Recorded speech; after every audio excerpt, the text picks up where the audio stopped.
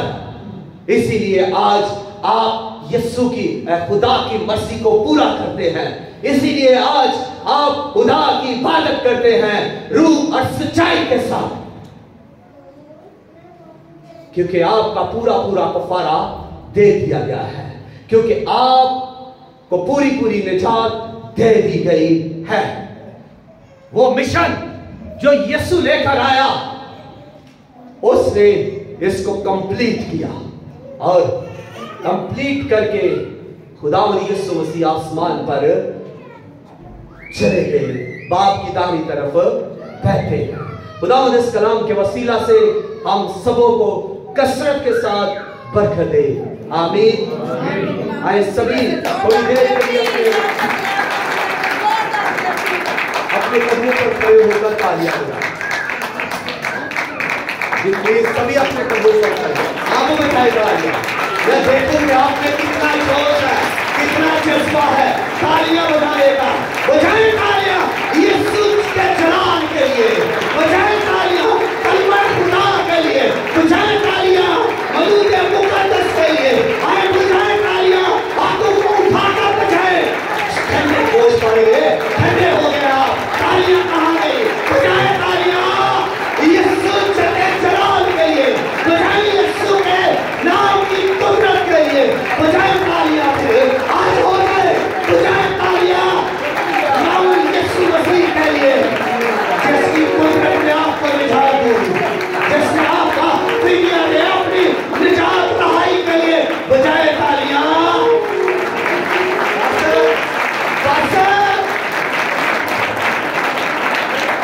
نجات کا کوئی ساز ہے؟ ہاللویا، ہاللویا،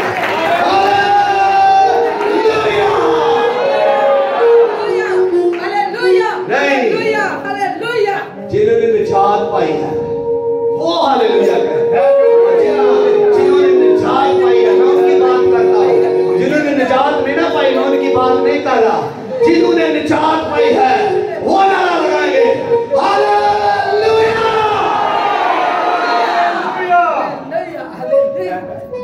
آئے کھڑے دعا کریں، شکر گزاری کریں اپنی نجات کے لیے، اپنے نجات دہندہ کے لیے جو عرش مولا سے آیا، جو عرش بھری سے آیا، جو خدا کے ساتھ تھا، جو خدا